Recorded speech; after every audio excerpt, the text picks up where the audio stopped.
India में हर 1 minute में 4 लोग हार्ट अटैक एक्सपीरियंस करते हैं, वो भी जानलेवा। पर लोगों ने इस दिल की कभी नहीं सुनी। पूछो क्यों? इन लोगों का एज ग्रुप 30 साल से 50 साल का था।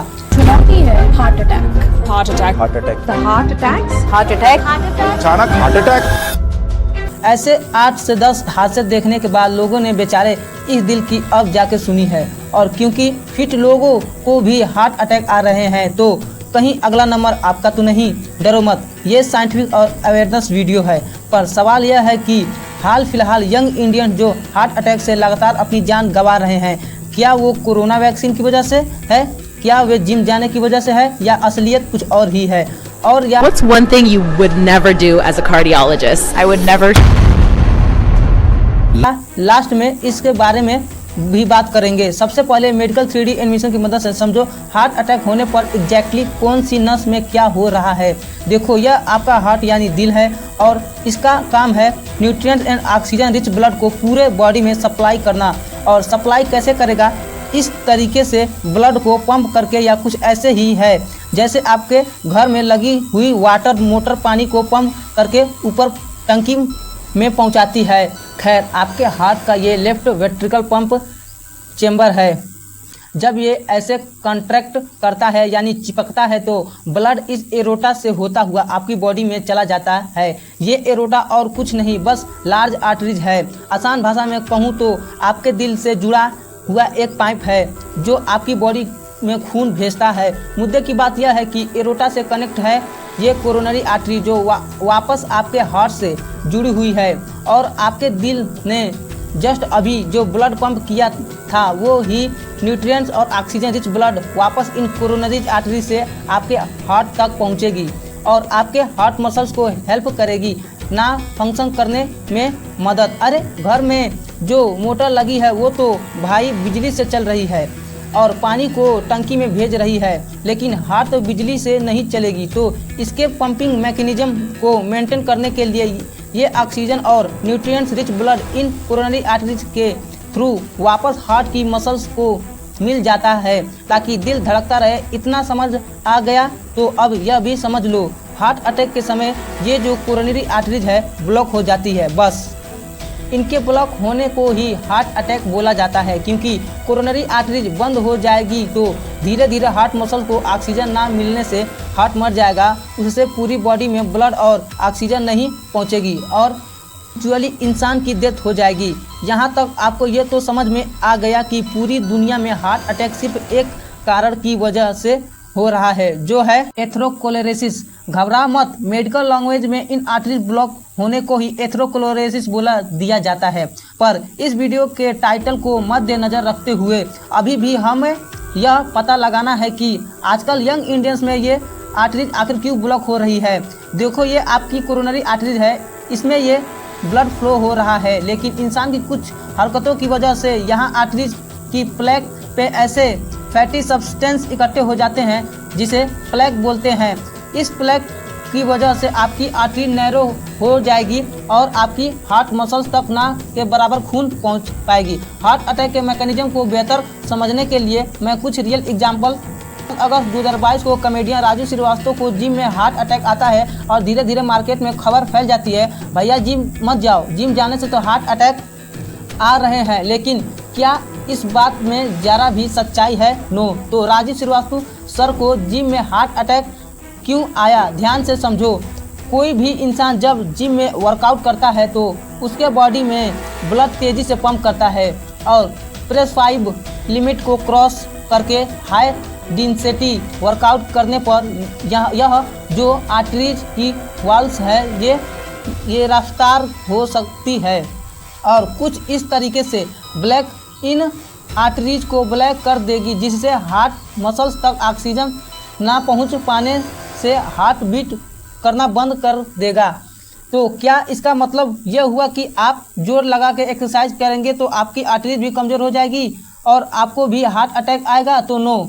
इसका मतलब ये हुआ कि ऋतिक रोशन और दोनों भाई के ट्रेनर जब कहता है कि लास्ट स्टेप में अपनी पूरी जान लगा डाल दो तो वो गलत है। तो no, I would train to absolute failure, meaning that I couldn't do one more rep, even if my life depended on it, around 50 repetitions. तो क्या इसका मतलब ये हुआ कि मिल्खा सिंह और दारा सिंह को अपना आइडल मान के आप एक्सट्रीम लेवल पर एक्सरसाइज मत करो और छुई मुई की तरह 5-5 के डंबल मार के जिम से वापस आ जाओ? नो, सुनो ध्यान से, समझो इधर हो क्या रहा है।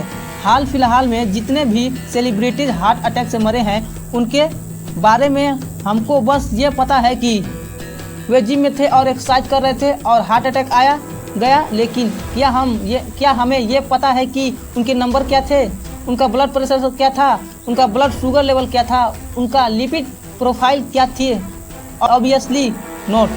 तो इसका समाधान यह है कि जिम ज्वाइन करने से पहले आपको अपने हार्ट अटैक कंडीशन पता होनी चाहिए। अस्पताल जाओ और एक ईसीजी टेस्ट होता है, उसके माध्यम से अपने हार्ट की चेकिंग करवाओ। अगर ईसीजी टेस्ट के बाद डॉक्टर आपको बोला कि आपका हार्ट कंडीशन है या फिर जेनेटिक फैक्टर्स हो, जैसे आपकी फैमिली में किसी को हार्ट अटैक हुआ है, तो मेक श्योर कि आप लिमिट में ही फिजिकल एक्टिविटी कर रहे हो। सिर्फ फिजिकल एक्टिविटी ही नहीं, इस केस में आपको हर चीज़ का ध्यान रखना है। जैसे इस केस में आप जिम जाने से पहले प्री वर्कआउट लेना भी अवॉइड करें। प्री वर्कआउट में कैफीन की मात्रा ज़्यादा है और प्रॉब्लम मल्टीपल भी हो सकती है।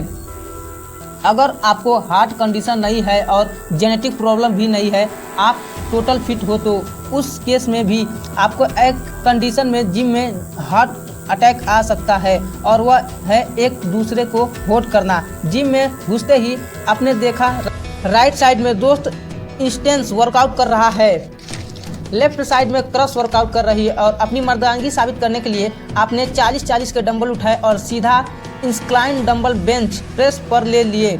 इस बेवकूफ़ी भारी हरकत से आपकी हार्ट मसल पर एक्स्ट्रा लोड आएगा और आर्टरीज के वाल्व के रफ्तार के चांसेस बढ़ेंगे। वे इसलिए क्योंकि जिम में घुसते ही क्या आपने स्ट्रेचिंग की? नो।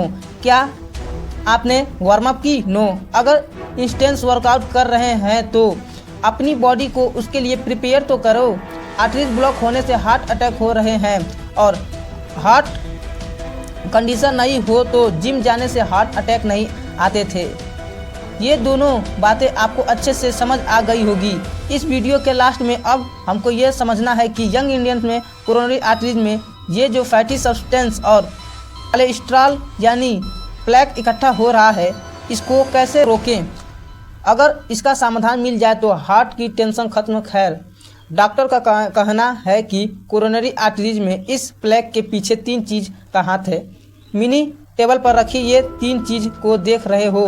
न्यूट्रिशनल लैंग्वेज में इनकी 3 वाइट पॉइजन बोला जाता है और टेंशन की बात यह है हमारी ईटिंग हैबिट का हिस्सा बन चुकी है और ये 3 चीज़ हैं, नमक, चीनी और तीसरे नंबर पे है मैदा।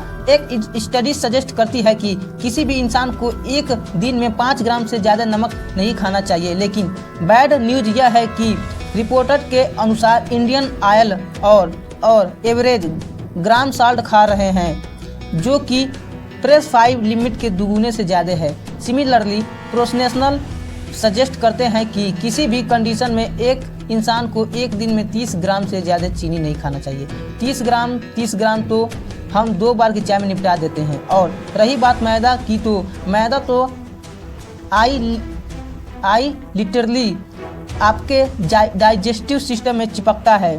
न्यूट्रिशनल लैंग्वेज में मैदा को ब्लू ऑफ दी गट बोला जाता है। कारण यह है कि मैदा में कोई न्यूट्रिशनल और फूड वैल्यू तो है नहीं, क्योंकि इसकी प्रोसेसिंग के टाइम फाइबर्स तो निकाल लिए जाते हैं। इसे खाते ही जाके ये आपकी इंटेस्टाइन में चिपकेगा, आपके डाइजेस्टिव सिस्टम को स्लो डाउन करेगा, वे अलग और फैट बढ़ाएगा, वे अलग। अरे मैदा फिर भी टोटली कचरा है। आयुर्वेद में तो यह तक मेंशन है कि रेगुलर बेसिस पर तो वाइट राइस और गेहूं भी नहीं खाना चाहिए, क्योंकि इनके भी रेगुलर कंजस्शन से मेड रोग और ओबेसिटी बढ़ने के फुल चांसेस रहते हैं।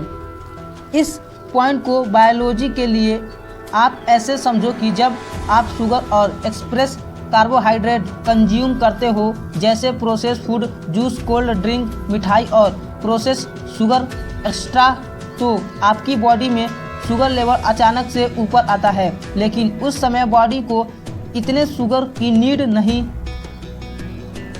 तो बॉडी इंसुलिन सीक्रेट करना शुरू कर देती है, जो उस फैट में कन्वर्ट कर देती है। यही कारण है कि बाबा रामदेव आपको इतना सालों से चिल्ला चिल्ला के समझा रहे हैं कि इस गुलाब जामुन और बंगाली मिठाई का 95% आपकी बॉडी के अंदर जाकर फैट में ही कन्वर्ट होना है। अगर आप लगातार खाओगे, बाहर से देखने में तो सिर्फ 8 मंथ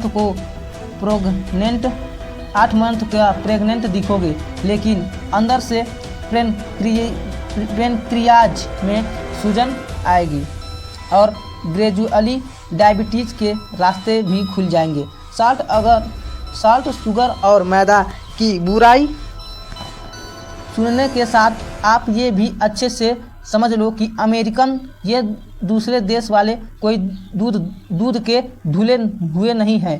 मॉडर्न लाइफ स्टाइल की ऐसी है कि अमेरिकन या दूसरे देश वाले कोई दूध के धुले हुए नहीं हैं।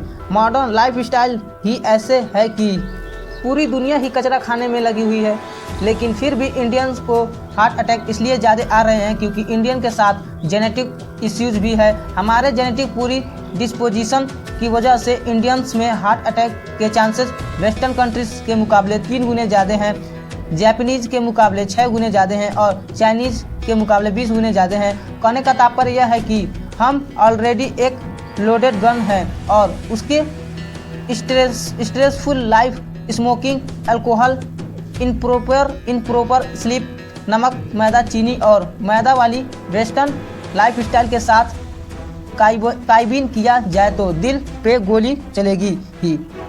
रही बात कोरोना वैक्सीन की, तो कई स्टडी में यह बात सामने आई है कि जिन जिन लोगों को वैक्सीन लगी थी उनमें से काफ़ियों में हार्ट इश्यूज नोटिस किए गए हैं, लेकिन ऐसे हार्ट इश्यूज जो बहुत शेयर कंप्लीट रिकवरेबल है, जिन्हें मेडिकल लैंग्वेज में मायोकार्डिटिस बोलते हैं। कोरोना वैक्सीन लगे किसी को हार्ट अटैक तक आ जाए ऐसा केस सामने नहीं आया है, लेकिन अगर आप मुझसे पर्सनली पूछते हो कि मैं इस बात पर कितना भरोसा करूंगा, तो मेरा आंसर है रत्ती भर भी नहीं।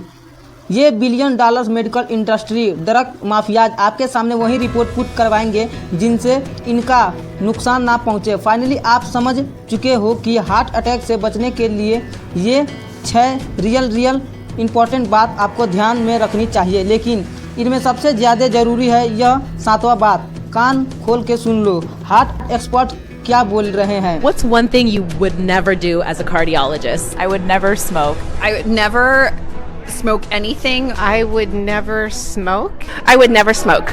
Smoke. It's the worst thing you can possibly do for yourself. खैर, रिपोर्ट बताते हैं कि हार्ट अटैक के पहले 1 घंटे में 30% लोगों की जान चली जाती है और 8 से 10 मिनट के अंदर ब्रेन में परमानेंट डैमेज को रोका जा सकता है। अगर आपको ये पता है कि CPR कैसे देते हैं, इनफैक्ट CPR देते वक्त कई बार तो पसली टूट जाती है और डॉक्टर ये भी कहते हैं पसली टूट भी जाए CPR चालू रखना है। खैर